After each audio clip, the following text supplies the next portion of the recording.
Hello, everyone. This is team number 7, and our topic is Life Can Be Better as a Discourse. My name is Sidney Alvarez, and with me is Sofia, Hi. Dirk, Hi. Justin, Aye. Scott, Hello. George, Hello. Megan,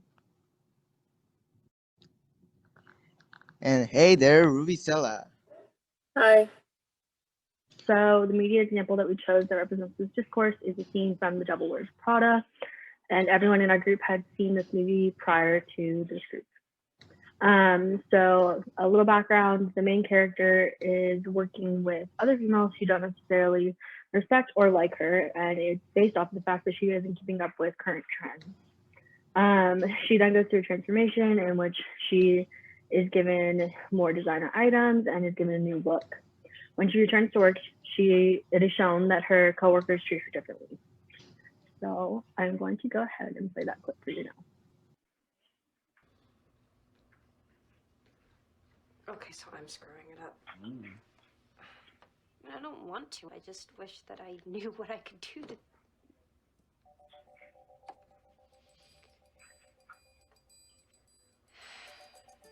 Nigel.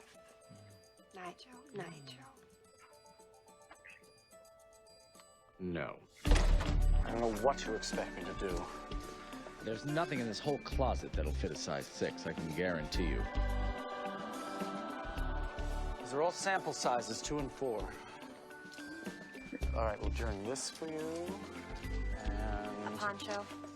you'll take what I give you and you'll like it. We're doing this Dolce for you. And shoes, Jimmy Choo. Nola Blahnik. Nancy Gonzalez, I love that. Okay, Mrs. Rodriguez, this we love. It might fit. It might. Okay, now Chanel, you're in desperate need of Chanel. Darling, shall we? We have to get to the beauty department, and God knows how long that's going to take. I mean, I have no idea why Miranda hired her. Me neither. The other day we were in the beauty department and she held up the swimwear eyelash curler and said, "What is this?"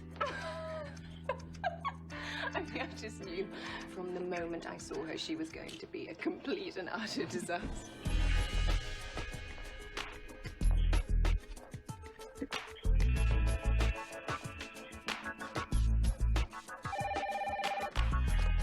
Miranda Priestley's office? No, actually, she's not available, but I'll leave word. Okay, thanks. Bye. Are you wearing the The Chanel boots? Yeah, I am. You look good. What? Oh, shut up, Serena. So as you can see in the clip, her coworkers react to the fact that she has changed her style and attained these material goods. This shows in a very specific way the discourse that life can always be better and happier. It is shown through the material items. So throughout time, styles are going to change and evolve, and there's always going to be an item or a product that is going to be bigger or better or more desired. Therefore, the items that you equate with happiness will always be consistently changing, which shows that life can always be better or happier because there's always a new item that you can attain to be happier. And a way that this might impact people in a negative sense is that it might make people who don't have the ability to purchase those high-end items self-conscious or feel less beautiful or less valued in our society because they don't have the products that equate with happiness and having a better life. As we watch in the clip, her life improves in the work area because now she dressed better. Now she looks cooler. She looks more beautiful, and that's what media teaches. Honestly, if we look good, we are sharp. Uh, we might improve our lives.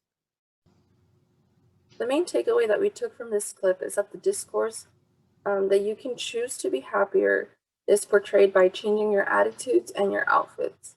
There were other supporting discourses that we identified in this clip, such as the discourse that your weight is equal to your worth in society. And this discourse is derived from The Body Perfect, and it's basically shown when Nigel mentions the clothing sizes of the models and the outfits. His comments enforce the notion that smaller, usually unattainable sizes are the beauty standards to meet, but that's not always an accurate representation of the public, since the average size for a woman in the US is larger than the models. Yeah, it also could have like definitely a negative effect on women that are like in the modeling industry when kind of like they're making it seem like it's only for skinny people, where she says there's nothing in this closet that'll fit you a size 6. There's only like 2s and 4s. So it kind of, you gotta wonder how that makes women feel about their self-image and their own self. Some consequences as a result of this discourse is that models and just men and women in general can develop body dysmorphia issues as well as eating disorders or depression, because they either can't meet this beauty standard, or they are that beauty standard and they're trying to stay like that. Pretty girls are mean/bullies is another discourse that we identified. The 2 girls shown at the end of the clip were mean to the main character throughout the majority of the movie because she was not meeting their standards of beauty. But when she had her makeover, their attitudes completely changed. And basically, this discourse can be interpreted to show how getting a makeover can lead to acceptance from your peers, which brings a sense of happiness and satisfaction. But this is dangerous because in order to continue to meet their acceptance and get satisfaction from that, you might end up losing your sense of identity.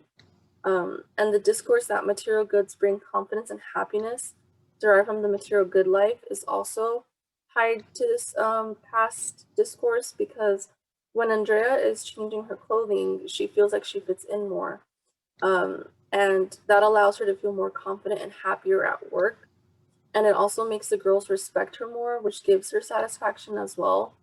But even though Andrea is getting these clothings from her job, other people in real life might be trying to fit in and might see this and try to buy items such as like designer clothing, cars, whatever it may be. And they might not have the resources to do so. So this can lead to just feelings of hopelessness and inadequacy because they just want to be accepted by their peers. And it goes along with the discourse, just like life could be better. And I feel like this one especially emphasizes for women how, like, if you are to conform to typical beauty standards, then automatically you're going to gain respect and confidence that you didn't have otherwise.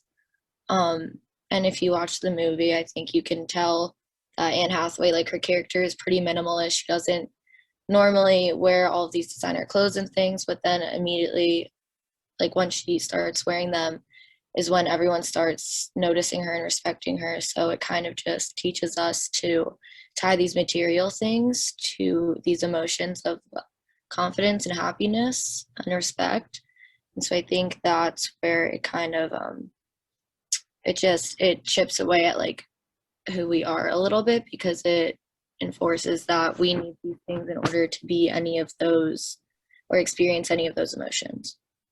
And yes, I think the main problem here is that with this kind of discourses that help us improve our lives, we might avoid our real troubles, and even we can lose our individual selves. You know, like, we want to fit in so much in some sort of situation that we forget who we actually are.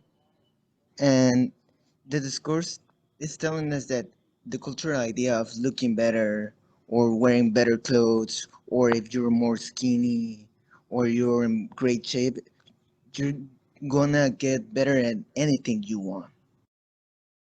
And right now, we're gonna conclude with how the life can be better discourse affects our life. And we're gonna start with Sophia. Because I think that there is always something better out there for me, I struggle with accepting and being excited about current achievements. I recently accepted a job offer for postgrad and have been going back and forth between being excited and thinking about all the other job options I could have pursued.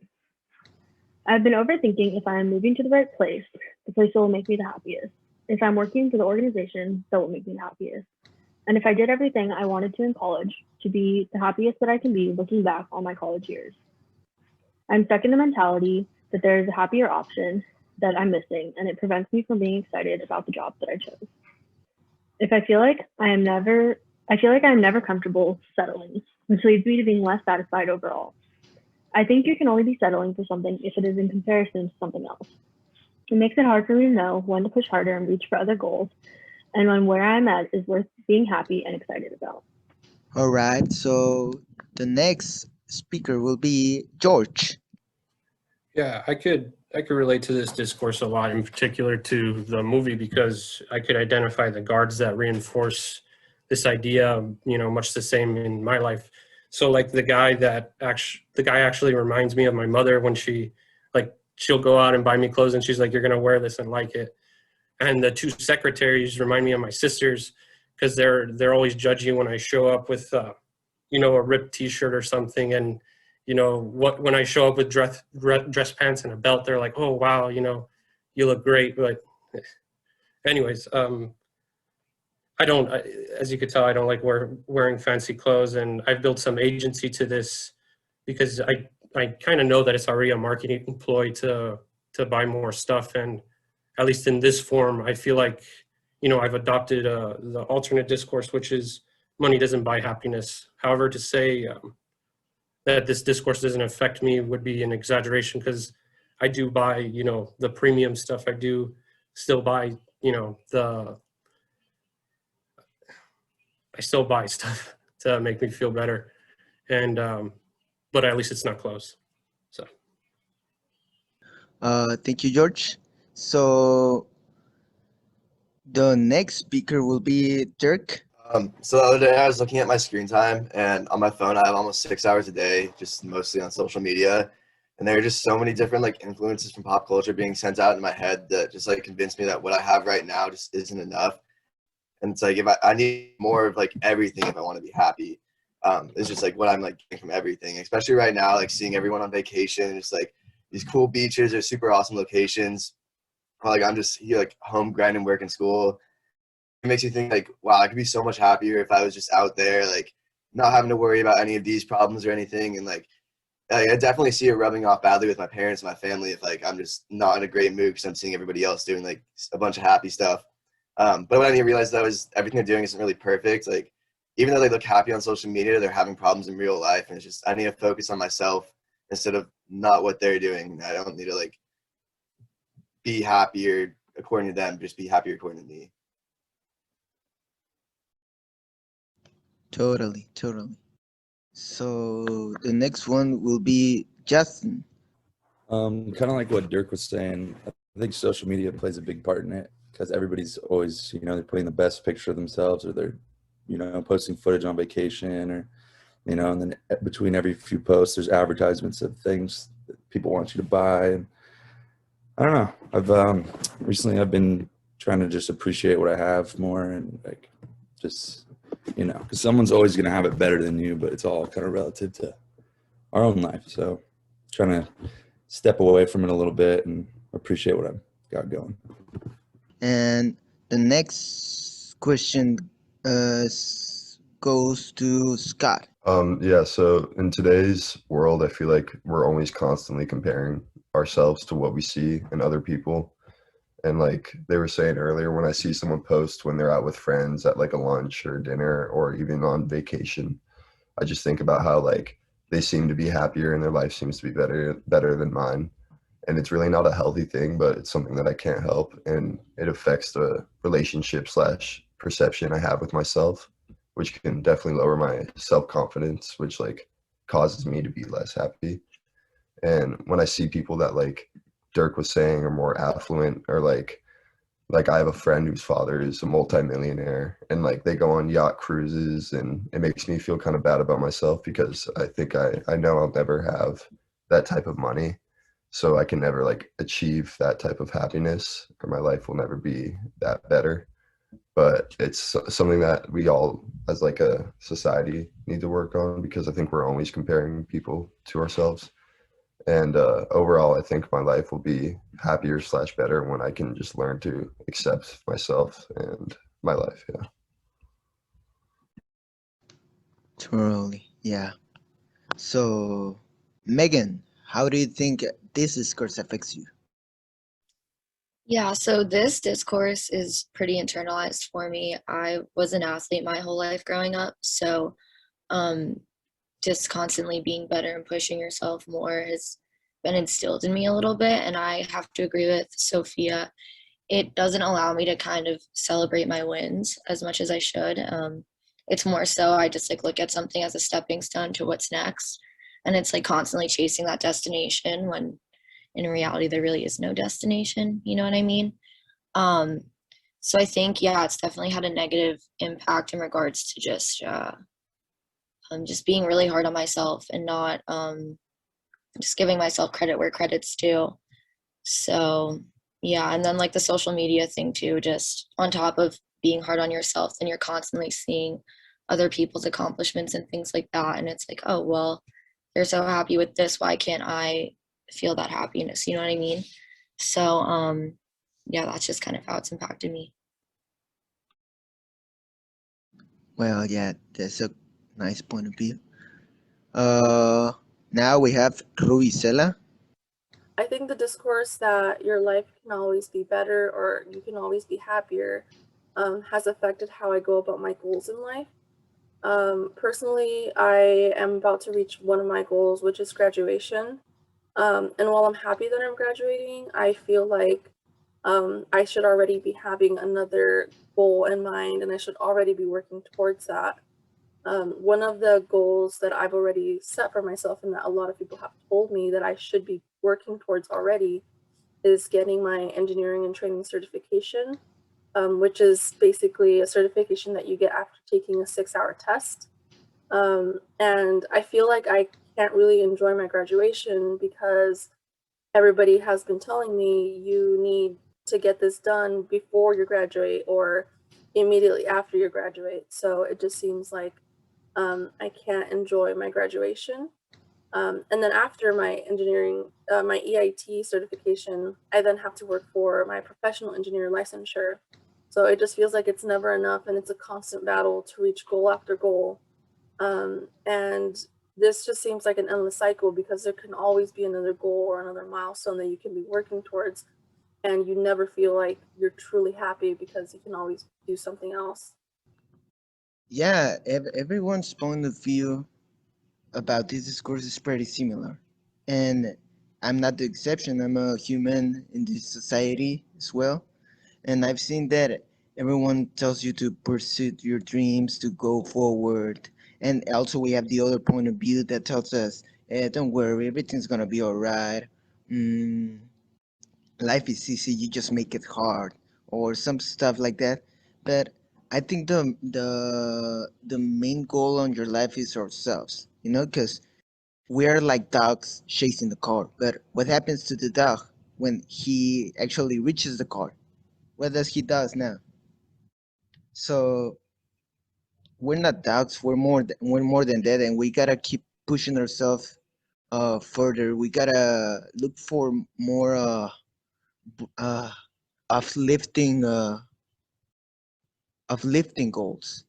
Because if we encapsulate ourselves in money or material goods or good shape, which is great, you know, it's good to have a money for living or a good shape for our health, but but the most important thing is to love ourselves, and that's the only way life can be better, honestly. So this was it for our presentation. Life Can Be Better by Group 7.